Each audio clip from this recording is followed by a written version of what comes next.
I can give you an example of that. I had many people question me when I was just on tour. This is a question that came up quite rapidly, often in the Q&A sessions.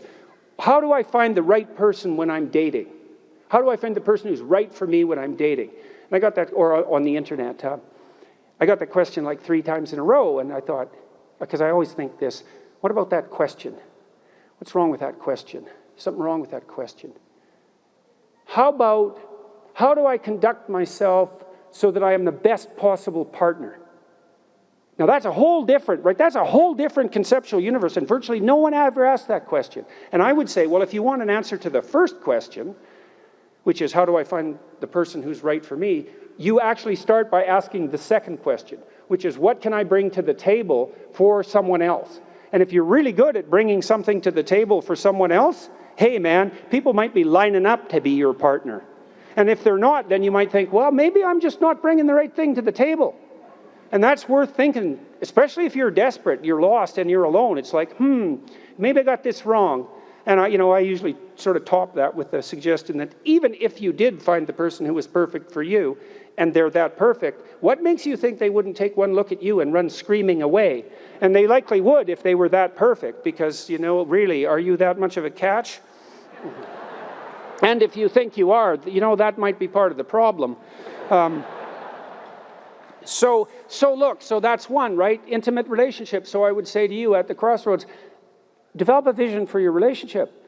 There's a gospel saying, which is, of course, impossible to comprehend or believe. Knock and the door will open, ask and you will receive, seek and you will find. And people think, well, no way, the world's not constituted like that. It's like, it goes back to the idea of aim.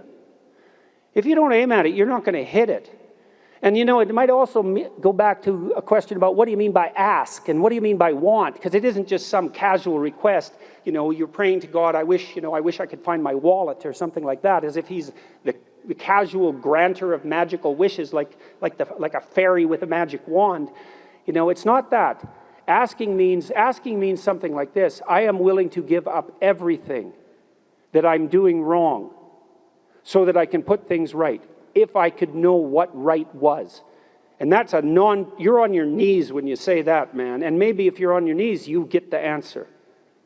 And so that's worth thinking about. So, if you knocked and you wanted to walk through and you asked and you wanted to learn, and you sought because you wanted to find, maybe you would receive and be answered and find, but not without aim. And so I might say, well, look, if you could have the relationship you wanted, you get to have the relationship you want and need. But you have to know what it is. And so then you need a vision of that. It's like, and a developed vision, Not, I need to find the person right for me. It's like, what do you mean by that?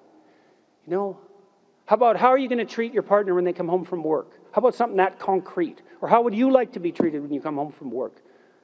Or what sort of partner do you want in relationship to their attitude towards children? You have to make it real, like it's the story of your own life, which, by the way, it is. And then maybe you find it, because at least once you've developed the vision, if it manifests itself, you'll recognize it. That's something. So then you need an intimate relationship. Well, why don't you set your family right? You need siblings. Maybe you don't have them. Set your relationship with your parents right. Fix your relationship with your father, with your mother, with your siblings. The same thing. And then what sort of relationship do you want to have with your children? If you could have what you wanted. I had a very good relationship with my children. My daughter, as I said, was very ill, so that made things complicated. But I had a great relationship, and still do, with my son. It's one of the lights of my life. And we concentrated on making that relationship pristine, both of us, and my wife as well. And so you imagine, well, I want my son to love me. I want my son to respect me, and vice versa. I want a child who can make mature decisions. I want someone I can rely on. I want someone who other people gravitate towards. Because I can have what I want if I'm willing to make the proper sacrifices.